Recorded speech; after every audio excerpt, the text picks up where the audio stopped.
औलाद की जुदाई क्या होती है, ये उस परदेसी से पूछो जिसकी ईद अपनों के बगैर परदेश में हो गई हो। अपनों की जुदाई क्या होती है, ये उस परदेसी से पूछो कि जिससे ईद के दिन भी गले मिलने वाले लोग नजर नहीं आते हैं। और मैं आपसे भी कहना चाहता हूं, अगर आपका भी एक बेटा परदेश में है और 3 बेटे हिंदुस्तान में हैं, तो उस परदेसी की कमाई का पैसा हिंदुस्तान वालों पे खर्च करके उन्हें नए कपड़े पहना के नवाब बना के न टहलाइए। यह भी एक दर्द है मुआशरे का। एक बेटा 10 साल परदेश काट के आता है और जब हिंदुस्तान आता है तो 0 0 0। इसने 10 साल कमाया, रिजल्ट किधर गया? पता चला सोने की चैन वो पहन रहा है जो यहां ठलुआ टहल रहा है, कलफ लगे कपड़े वो पहन रहा है जो यहां टहल रहा है। बापों से कहूंगा औलाद के साथ ना इंसाफी ना करना। याद रख, तू औलाद का बाप है। खुदा की बारगाह में जब हिसाब का तराजू कायम किया जाएगा, उस वक्त बचाने वाला तुझे कोई नसीब नहीं होगा। आप भी ख्याल कीजिएगा, जो बेटा परदेश रहता है कम से कम मुट्ठी बांध के इतना बचा के रखिए कि जब वो परदेश से पलट करके आए तो फिर उसे किसी की मजदूरी करना ना पड़े। तो मैं अर्ज कर रहा हूं, मर्द को बाहर निकलना है सुबह से शाम तक। बेटी वो घर छोड़ के गया, किसके हवाले? बोलो, बीवी के हवाले। किसके हवाले किया उसने? बेटी जैसी कीमती चीज, बेटी जैसी लाकीमत शय, वो एक बीवी के हवाले कर जा रहा है। सुन, बेटियां 4 हैं लेकिन तेरे हवाले। इनकी परवरिश का भी ख्याल करना है, इनकी तरबियत का भी ख्याल करना है। और जब वो पलट के शाम को आता, पूछता बताओ क्या हाल है। बीवी सारा हिसाब दे देती है कि नमक कम पड़ गया था, मैंने मंगाया, दाल इतनी थी तो मंगानी पड़ी, लहसुन प्याज कम था वो सारा मंगाया। लेकिन कभी ये नहीं बताती है कि आज तेरी बेटी बेपर्दा घर से निकल गई थी। ये सबसे पहले डांका गए और मर्द के हक पे बीवी का, ये सबसे पहला सितम है मर्द के साथ औरत का कि आज जब पहली मर्तबा बेटी नंगे सर निकली है तो ये राज शोहर से छुपाया क्यों गया है। कहती सुन, आज बचा रही हूं, कल नहीं बचाऊंगी। और जब बीवी पहली मर्तबा बेटी को बचा लेती है ना, फिर बेटी समझ जाती है कि अब ये मेरे खिलाफ कभी जाने वाली नहीं है। सुनना, मैं बहुत कुछ कहना चाह रहा हूं, मैं खुल के नहीं कह रहा हूं, मगर इशारतन मैं बहुत कुछ कहना चाह रहा हूं आपसे। पहली मर्तबा माएं जब झूठ बोलती हैं तो बेटियां जरी हो जाया करती है। मेरी बेटी, तेरा उसूल तो ये था, अगर आज बेटी का कदम उठा था तुझे शोहर को बिठा के कहना था।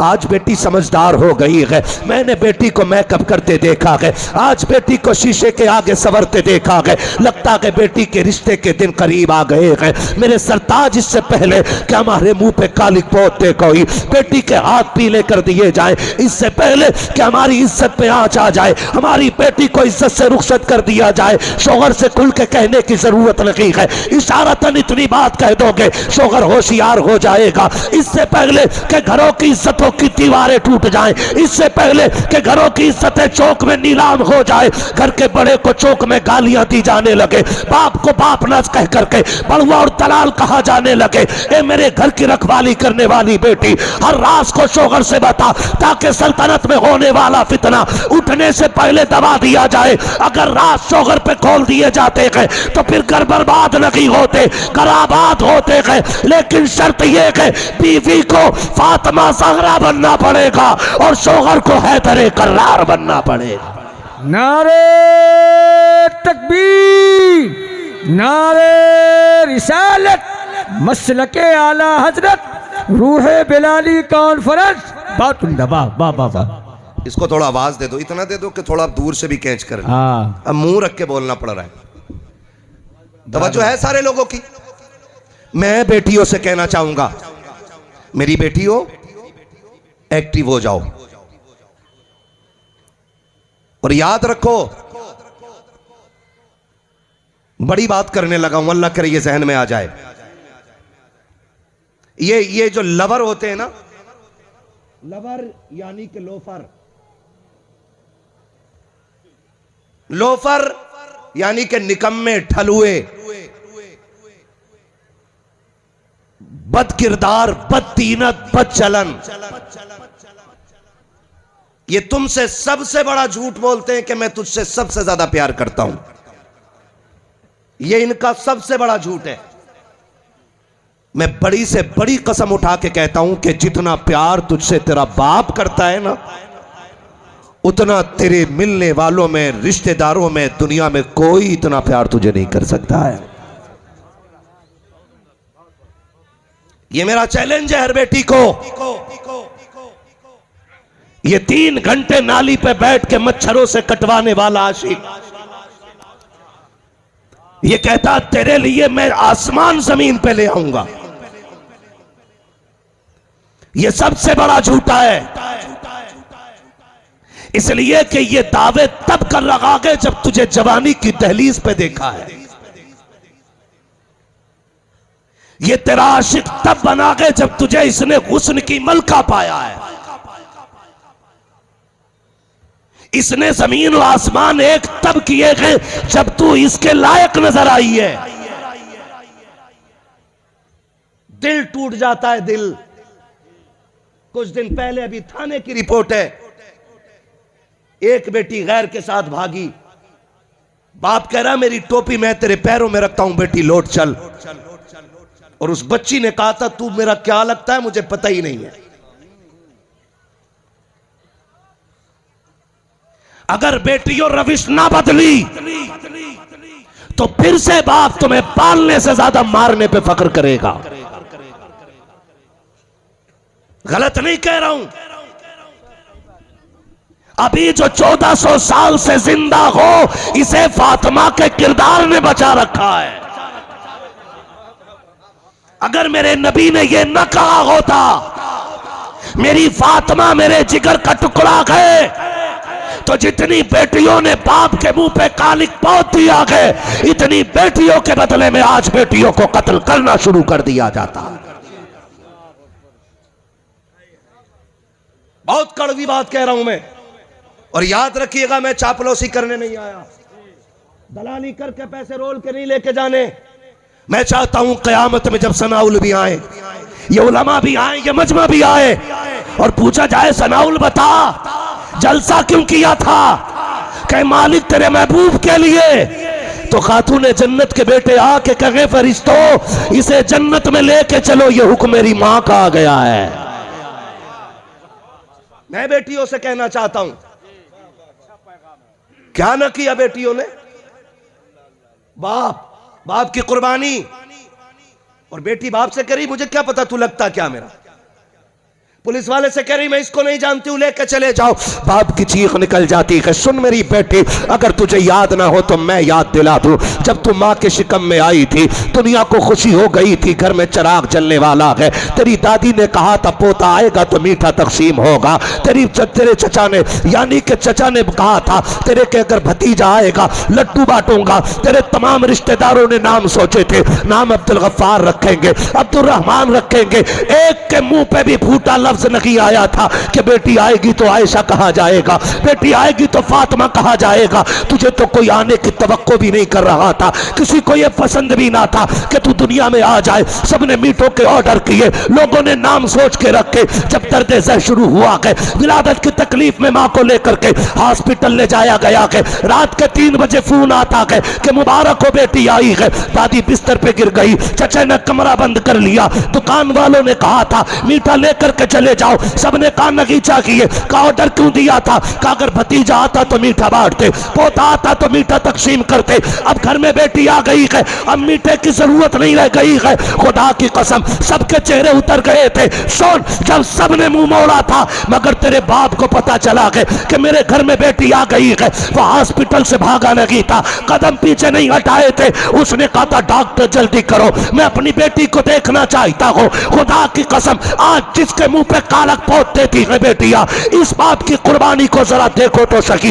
ये गया था तेरी माँ के पास और तुझे करवट में लेटा देख के इसने अपने बाजू फैला के कहा था मेरे जिगर के टुकड़े को मेरी गोद में दे दो। जब दुनिया तुझसे नफरत कर रही थी तब तेरे बाप ने कहा था लोगों तुम न जाने क्या समझते हो, लेकिन मैं समझ रहा हूं आज बेटी ही नहीं आई है बल्कि खुदा की रहमत भी आ गई है, मेरे हिस्से की जन्नत भी आ गई। नारे तकबीर, नारे रिसालत, मसलके आला हजरत रूह बिलाली कॉन्फ्रेंस, हजरत अल्लामा मुफ्ती हम्माद साहब क़िबला। हाय हाय, बहुत अच्छा, बहुत उम्दा, सुभान अल्लाह। मेरी बेटी, वाह। अगर कोई मजनू झूठ बोले कि मैं तुझसे सबसे ज्यादा प्यार करता हूं, वाह, तो एक बार मुड़ के बाप की टूटी हुई जूती की तरफ देखना। हक है, वाह। कि जो 10 साल वो टूटी चप्पल को सिलवा के पहनता रहा ताकि मेरी बेटी के इज्जत और दुपट्टे पे कोई पाबंद ना लगने पाए। वाह, क्या बात, उसकी कुर्बानी याद कर जी। और आज बेटियां कितनी आसानी से कि जी जवान हो गई हूं, इसका बड़ा फायदा उठाया जा रहा है। हम जवान है, अपनी मर्जी के मालिक है। हम जवान है, अपनी मर्जी के मालिक है। तुझसे किसने कह दिया कि तू कलमा भी पढ़े और कदम भी अपनी मर्जी से उठाए? ला इलाहा इल्लल्लाह का मतलब ही यह है कि तुम्हें जमीन पर रहना है तो खुदा की मर्जी से जीना पड़ेगा। यह मतलब ला इलाहा इल्लल्लाह का है। आप कलमा पढ़े और उसके बाद शरीयत में अपनी मनमानी करें। मुझे कुछ भी नहीं, लाखों बेटियों के बारे में खबर मिली कि मुर्तद हो गई, लेकिन मैं कसम खा के कह सकता हूं कि 99% वो बच्चियां थी कि जिन्होंने सिर्फ दुनिया सीखी थी, दीन नहीं सीखा था। जिन्होंने सिर्फ दुनिया सीखी, कोई हाई स्कूल से भाग गई, कोई इंटर से निकल गई, कोई बीए से निकल गई, कोई एमए बीए कर बीएड करते करते बाप की इज्जत को जूतियों तले रोन दिया और उसके बाद कोर्ट के चक्कर काट रही हैं। इसलिए कि वो जो कहता था तेरे लिए मैं आसमान तोड़ के जमीन पे ले आऊंगा, अब उसने कह दिया कि तू मेरे काम की नहीं है।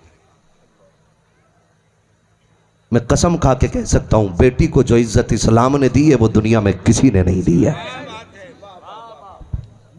हक है जी।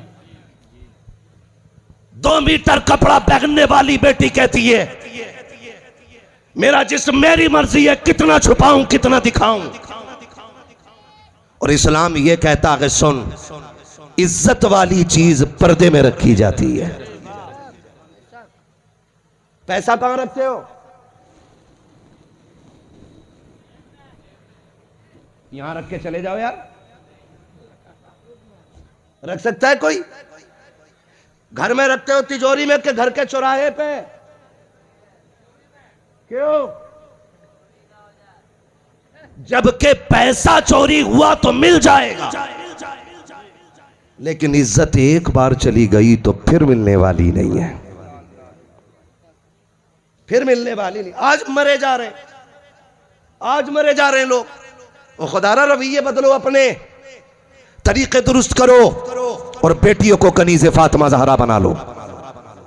हम भी अपनी बच्चियों को तरबियत दें, हम भी अपनी बच्चियों को तालीम दें। याद रखिएगा, बच्चे जो हम कहते हैं उस पे कम अमल करते हैं और जो हम करते हैं उस पे ज्यादा अमल करते हैं।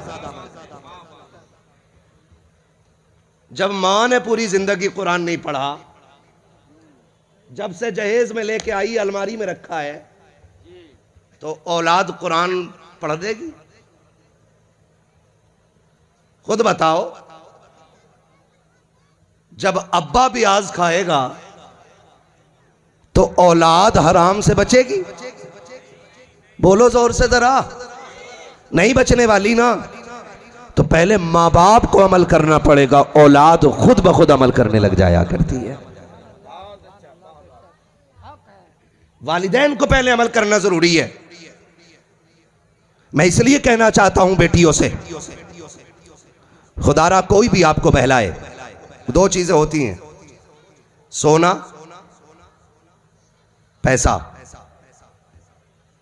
और बेजा शौक। ये लड़कियों को सबसे तेजी से गुमराह करते हैं। मैं पॉइंट टू पॉइंट बात कर रहा हूं, अल्लाह करे समझ में आ जाए। तुम देखना,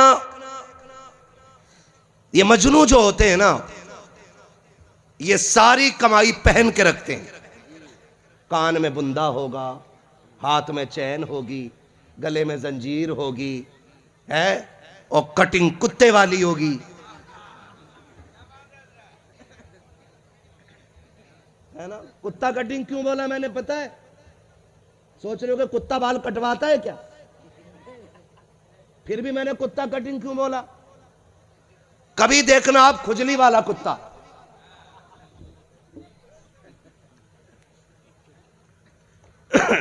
कौन सा कुत्ता?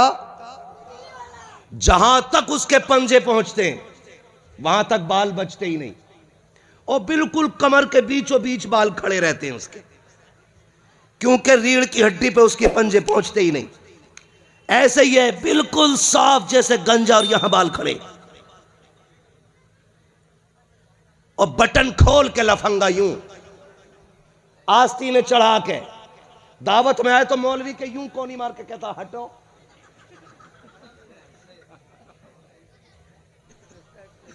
ऐसे आते, हटो। देखो, बाखुदा कह रहा हूं, कभी झांक के देखना उसकी शक्ल को, उसके बाल देखो तो खुजली वाला कुत्ता लगता है वो, और बातें लंबी लंबी। मुंबई से आके तो पैर नीचे रखता ही नहीं। हाँ हजरत, मुंबई से आने के बाद पैर नीचे नहीं जा रहा इसका। आज इस होटल में, कल उस होटल में, आज फिराई, कल चिकन, फला मटन, ये मटन, और जब पैसे 8 दिन में खत्म ना, कुछ मिलेगा क्या? ये ऐसे से फिर यूं हो गया। और यही मजनुओं की कंडीशन है। मेरी बेटी सोन, सारी दुनिया का सोना एक पल्ले में रखा जाए और फातिमा ज़हरा की कनीज तेरी इज्जत दूसरे पल्ले में रखी जाए, तो पूरी दुनिया के सोने चांदी मिलाकर भी तेरी इज्जत का 1% की बराबरी नहीं कर सकते। कैसे किसी मजनू के हवाले इज्जत कर दी तूने? भूल गई तू कि तेरा बाप तुझे देख के कहता था बेटी नहीं, रब ने शेर दिया है। तुझे सीने से लगा के बाप कहता था अल्लाह ने मुझे जन्नत का टिकट दे दिया। अगर इसे पता होता कि तू इसकी इज्जत को कदमों तले रोंद जाएगी तो उसी दिन तुझे जहर दे के मार देता। ये तेरे लिए ओवर टाइम ड्यूटी ना करता, रात रात भर जाग करके तेरे पर्दे की वजह से तेरे लिबास के लिए लोगों के धक्के ना खाता। ये तो इसलिए धक्के खाता रहा कि मेरी बेटी गैर के बर्तन धोएगी तो दुनिया क्या कहेगी, दूसरे के घर काम करने के लिए जाएगी तो दुनिया क्या कहेगी। सुन तो सकी, ये गालियां खाता रहा ताकि तेरी इज्जत महफूज रहे, ये लोगों के ताने सुनता रहा ताकि तेरी इज्जत महफूज रखे। और सुन, अब अगर तेरी इस किस्मत के फैसले की बारी आ जाए और तेरा बाप कह दे जा आग में कूद जा, तो कूद जाना ताकि बाप की इज्जत दुनिया में महफूज रह सकती है। इसलिए ये तेरी जिम्मेदारी बनती है। वरना सुन, मैं तो समझता हूं ये ईमान की कच्ची औरतें। मैंने रईस उल अत्किया सरकार उवैस मुस्तफा वास्ती, जिन्हें मैं जानता हूं कि हिंदुस्तान में अगर कोई कुतुब है तो वो उवैस मुस्तफा की जात है, जिनके बारे में ताजुश शरिया ने मुंबई में कहा था मैं अपने सारे मुरीद उवैस मुस्तफा के हवाले कर रहा हूं। मैं उनके कदमों में बैठा, मैंने कहा सरकार हद हो गई है, इंग्लिश वाली भी मुर्तद हो रही हैं, उर्दू वाली भी मुर्तद हो रही हैं, दीन सीखने वाली भी मुर्तद हो रही हैं, हुजूर बचेंगी कैसे बेटियां? उन्होंने आंख बंद की और कहा सिर्फ एक इलाज है। आंख बंद की और खोल के कहा था बस एक इलाज है। मैंने कहा बता मेरे मुर्शिद इजाजत, वो रास्ता क्या है? फरमाया सबके सीनों में इश्क रसूल डाल दिया जाए। सबके सीने में इश्क रसूल डाल दिया जाए। कहा कि ये लोहे की, मसाले की, ईंट की दीवारें उतनी ऊंची नहीं होती जितनी ऊंची इश्क रसूल की दीवारें हुआ करती है। आज जरूरत है बेटियों को इश्क रसूल पढ़ाया जाए, आज जरूरत है बेटियों को आशिक रसूल बनाया जाए। आज बेटियों को कनीज़े फातिमा ज़हरा बनाया जाए, तभी बेटियों की इज्जतें महफूज रह सकती हैं, वरना सिर्फ डिग्रियों से इज्जतें बचने वाली, डिग्रियों से इज्जतें बचने वाली। मोबाइल में तो रोज देखते हो, आज ना बनाओगे मोबाइल में वीडियो तो क्या चला जाएगा। आज सामने देख लो। चलूं आगे थोड़ा सा, आओ तो मैं बताऊं बेटी किसे कहते हैं। मदीने का शहर है, बोलो सुभान अल्लाह। मदीने का बाजार है, हुजूर का शहर है, सोने की मार्केट है, और एक कनीज़े फातिमा ज़हरा है। एक कनीज़े फातिमा ज़हरा जेवर खरीदने के लिए सोने की दुकान पे आई। बेटियां कान खोल के सुने और बेटे भी मेरी बात सुने। वो बच्ची जेवर खरीदने के लिए जब आई, उसने जब पर्दे से हाथ बाहर निकाला, दुकानदार यहूदी था। बच्ची के हाथ का हुस्न देख के दीवाना हो गया। बच्ची ने अपनी पसंद का सोना लिया। अब वो दुकान का मालिक हाथ देख के दीवाना हुआ। उसने सोना सारा आगे डाल दिया और कहा जितना चाहे जेवर ले ले, तुझे कोई कीमत नहीं देनी पड़ेगी। बच्ची ने कहा क्यों? उसने कहा कि तेरे हुस्न पे मेरा दिल आ गया है, जितना चाहे सोना ले ले, बदले में मेरा दिल खुश कर देना। बच्ची ने इतना सोने को फेंका और इज्जत बचाने के लिए दुकान से निकली। जब इज्जत बचाने के लिए दुकान से निकली तो वो भी पीछे पीछे आ गया। उसने बच्ची का हाथ पकड़ा, लड़की का, और उसने कहा जा कहां रखी है? उसने कहा कि मुझे तेरा सोना नहीं चाहिए। कहा किस लिए? मैंने पूरी दुकान तेरे आगे डाल दी, जितना चाहे सोना लेके चली जा, मैं तुझे रोकने वाला नहीं हूं, लेकिन एक लम्हे के लिए मेरे दिल की खुशी का ख्याल कर ले। बच्ची ने मुंह पे थूक के कहा था सुन, तेरे सोने में वो ताकत नहीं है जो फातिमा ज़हरा की कनीजों को खरीद सके। हम एक बार मोहम्मद अरबी के हाथ पे बिक चुके हैं, और जो उनके हाथ पे बिक जाते हैं उसे दुनिया की कोई ताकत नहीं खरीद पाती है। खुदा की कसम, तारीख गवाह है। उसने कहा ऐसे नहीं जा सकती है। हाथ पकड़ के जोर लगाया ताकि दुकान के अंदर ले जा सके। बच्ची ने एक आवाज दी थी, है कोई मोहम्मद अरबी का गुलाम जो अपनी बहन की इज्जत की हिफाजत कर सके? यहूदियों की मार्केट है, यहूदियों का बाजार है, एक मोहम्मद अरबी का गुलाम थैला लेकर के सौदा खरीदने आया है। वो सौदा खरीद रहा था, बच्ची की आवाज उसके कानों से टकराई है। उसने सौदा तो फेंक दिया है, उधर दौड़ा जिधर बच्ची की आवाज आ रही थी। वहां जाकर के देखा यहूदी ने बेटी का हाथ पकड़ा हुआ है और उसके साथ जबरदस्ती कर रहा है। ये नौजवान आगे बढ़ा, इसने तलवार के दस्ते से उसके हाथ पे वार किया, हाथ बेटी का छुटाया, बेटी को कमर के पीछे खड़ा किया और कहा खबरदार, अगर मां ने दूध पिलाया है तो हाथ उठा के दिखा, जो हाथ बेटी की तरफ उठेगा वो कंधों पे सलामत नहीं लगेगा। जब इतनी बात मुस्लिम नौजवान ने कही है, उसने अपनी बरादरी को आवाज दे के कहा था लोगों आओ देखो तो सही, बाजार भी हमारा है, इलाका भी हमारा है, लोग भी हमारे हैं, लेकिन इसकी हिम्मत तो देखो, ये अकेला तनहा पूरी बिरादरी को चैलेंज कर रहा है। आओ जरा इसकी औकात दिखाई जाए। सारे यहूदी दौड़ आए हैं, सैकड़ों तलवारें एक जवान के सामने निकल आई है। तनहा बहन की इज्जत का रखवाला सैकड़ों के मुकाबले में खड़ा हो जाता है। कहा था बता तो सही क्या कर लेगा? कहा इसकी इज्जत बचाऊंगा। तो कहा था यहूदियों ने अकेला के अपने आप को तो देख, 100 को कैसे रोक लेगा? उसने कहा अगर बचा ना सका कम से कम बहन की आबरू पे मर तो सकता हो, ताकि दुनिया जान ले कि गैरत वाले भाई बहनों की इज्जतें लुटवाया नहीं करते बल्कि जिंदगी के सौदे कर दिया करते हैं। कहा खबरदार, ये मेरी बहन लगती है, इसे हाथ न लगाना। जब इतनी बात इसने कही है, खुदा की कसम उस जवान ने जब ये बात कही है, यहूदियों ने कहा था ये तो रहने वाली कहां की है, तू रखने वाला कहां का है, इससे तेरा रिश्ता कैसे बना है? उस बेटी ने जब इतनी बात सुनी है, बेटी ने कहा था सुन, कुछ रिश्ते ऐसे होते हैं जिन्हें बाप बनाते हैं, ये वो रिश्ता है जो रसूल पाक ने बना दिया। नारे तकबीर, हाय हाय हाय, माशाल्लाह या रसूल अल्लाह, जिंदाबाद जिंदाबाद जिंदाबाद जिंदाबाद, अल्लाह अकबर। या रसूल अल्लाह, बहुत दबा। सुभान थके आप लोग? नहीं थके ना? जरा बोले या रसूल अल्लाह। इतनी जोर से बोलो कि जाने वालों को पता चले जलसा भी हो रहा है। बोले जरा या रसूल अल्लाह। हाँ जी, चलूं आगे। उसने कहा ये रिश्ता वो है जो हुजूर ने बनाया है।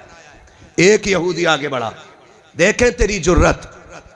एक यहूदी आगे बढ़ा, जैसी उसने तलवार निकाल के ना बेटी की तरफ हाथ बढ़ाया, पलक झपकी, दीवाने की तलवार उठी और उसका धड़ सर से अलग तड़प रहा था और सर अलग तड़प रहा था। ये पहला सर कट के जब गिरा उस मैदान में, अब यहूदियों के खून में आग लग गई कि देखो तनख्वाह सैकड़ों के बीच में और जुर्रत।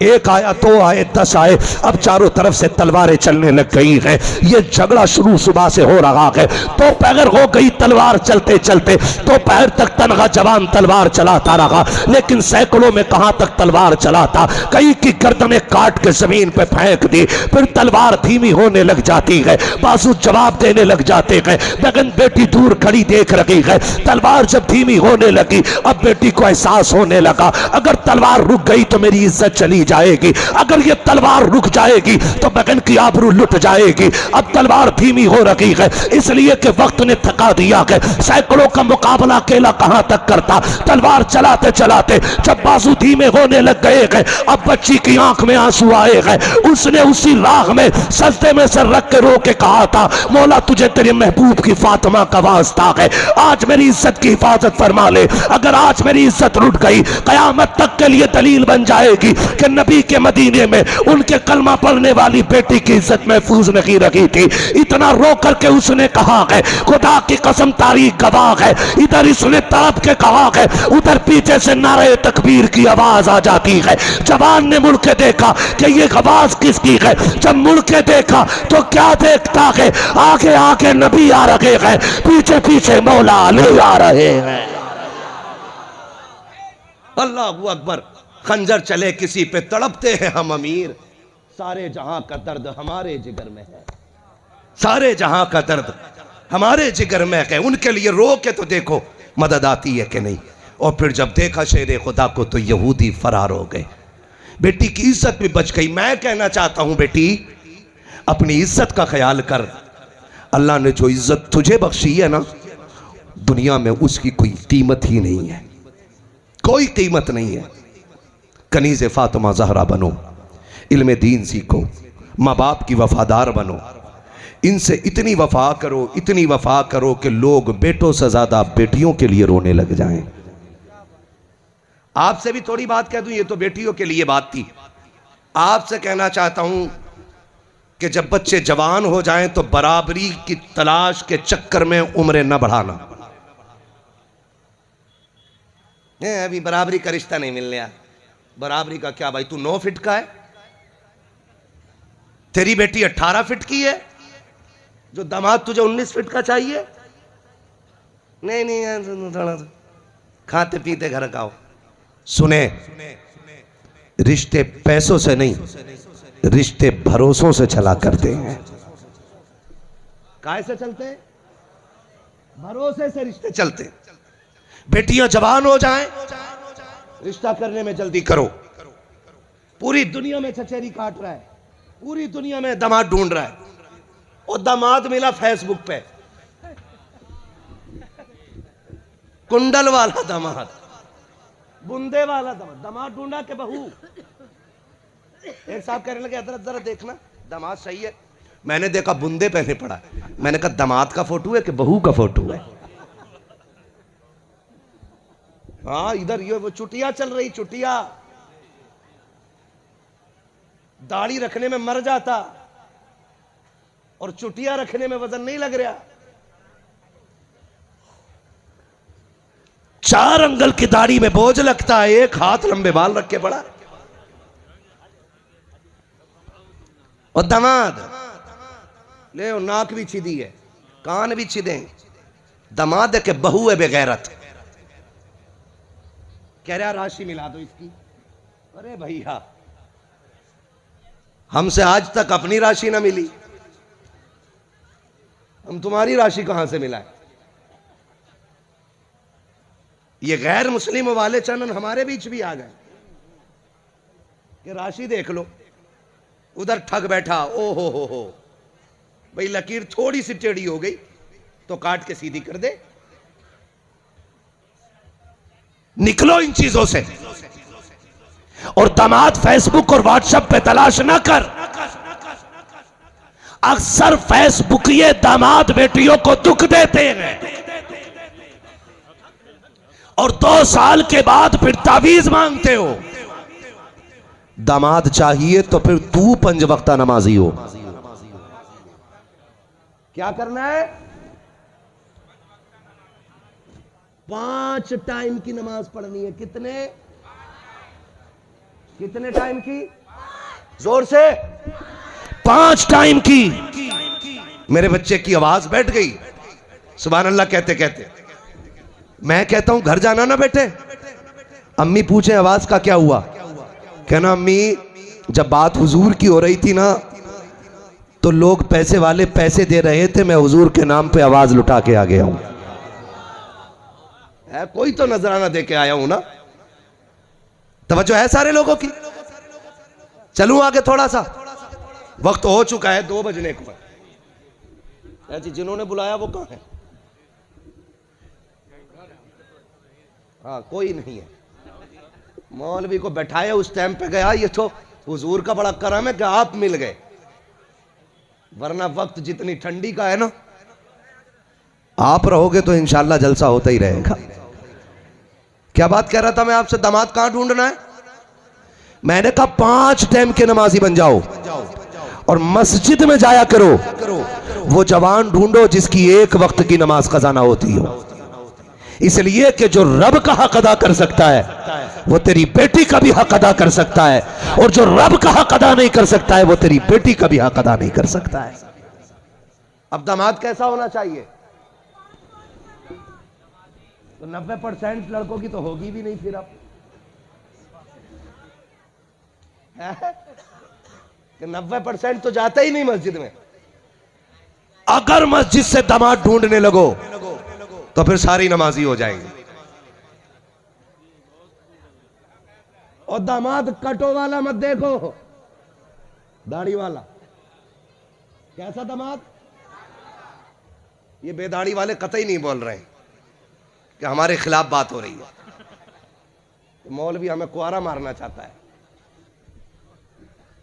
आपसे भी कहना चाहता हूं दामाद दाढ़ी वाला देखो, नेक देखो। इसलिए कि ये जो जिंदगी है ना मियां बीवी का रिश्ता, ये ऐसा नहीं 2-4 दिन का रिश्ता है। कई दहाइयां कई दशक लगते हैं इस रिश्ते में, अगर अल्लाह जिंदगी दे तो। अगर ये खुशहाली ना हो तो अलग से किसी अजाब की जरूरत नहीं है।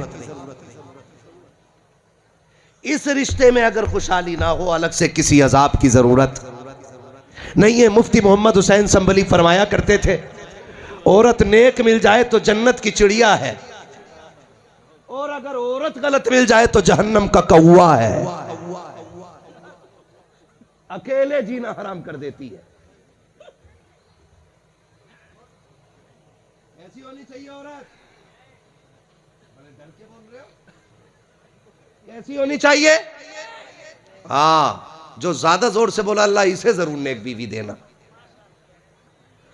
गौर से सुनो मेरे भाई, रिश्ते देखने जाया करो तो अभी अल्लामा गुलाम जिलानी अजहरी ने कहा था कि डिग्री ना देखो। अगर रिश्ते देखने जाया करो तो ये पूछवाया करो नमाज कितने वक्त की पढ़ती है। उसके होठों की सुर्खी से ज्यादा जरूरी है ये देखो कि उसके मुंह से तिलावत कुरान की खुशबू आती है कि नहीं। उसके गालों की चमक से ज्यादा जरूरी है कि उसके माथे पे सजदों की चमक है कि नहीं। समझ रहे मेरी बात? ये तलाश करो, फिर तुम्हें किसी डोरी की जरूरत नहीं। कदम उसके आएंगे करम मदीने वाले मुस्तफा का आना शुरू हो जाएगा। बच्चियों को नेक बनाओ, बच्चियों को नेक बनाओ। हम रिश्ते देखने जाते हैं, कहते हैं क्या पढ़ा है? तो गरीब कहता मेरी बेटी ने कुरान पढ़ा है। तो ससुराल वाले क्या कहते हैं, बस कुरान पढ़ा है, इसे कहते हैं बस कुरान पढ़ा है। मैं कहता हूं बेटों को कुरान पढ़ाते हो पढ़ाओ, बेटों को आलिम बनाओ, हाफिज बनाओ, लेकिन बेटियों को कुरान जरूर पढ़ाया करो। आपका महबूब इदारा जहां पे हमारा कयाम था, क्या नाम है इस इदारे का, जामिया कादरिया।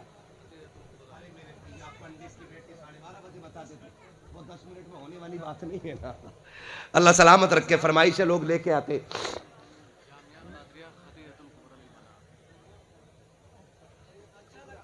जामिया कादरिया खदीजतुल कुबरा, ये इदारा, ये इसमें बच्चियां पढ़ रही। बड़ी तबीयत खुश हुई, हजरत से मुलाकात हुई और असातिज़ा इकराम से, स्टाफ से मुलाकात हुई।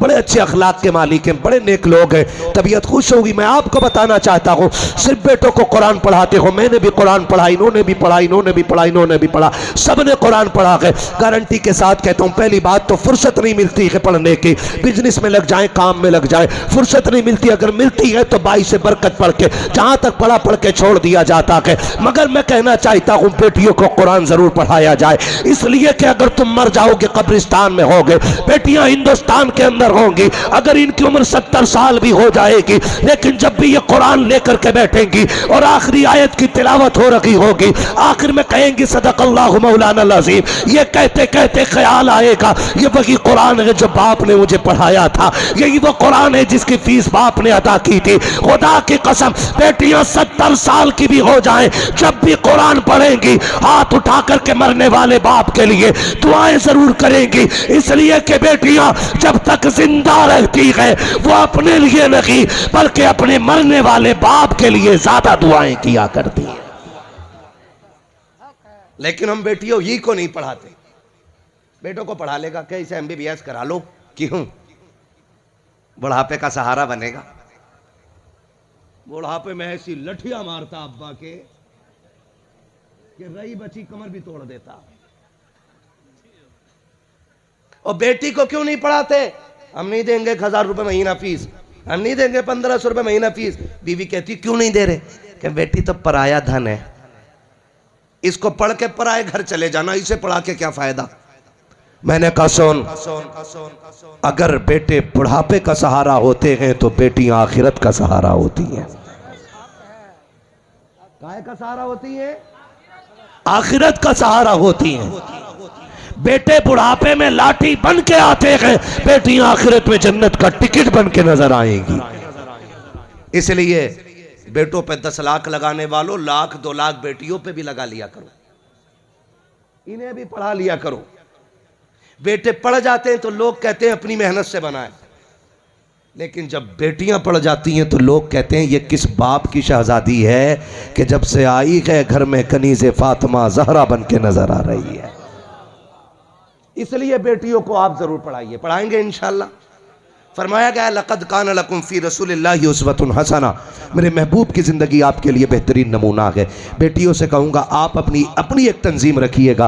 आपको पता चले किसी बेटी का कदम बहक गया है तो बेटियाँ जाके उससे बात करें, 3 बेटियाँ उसको सिखाएं, उसे बताएं बेटी की जिम्मेदारी क्या होती है, बाप क्या होता है। खुदा की कसम अगर बेटियाँ इतनी एक्टिव हो जाएंगी ना तो फिर किसी बाप की बेटी किसी गैर के बिस्तर पर जा कर के नहीं लेटेगी, बल्कि जितना काम मर्द कर रहे हैं उससे कहीं ज्यादा काम हमारी कौम की बेटियां कर सकती हैं।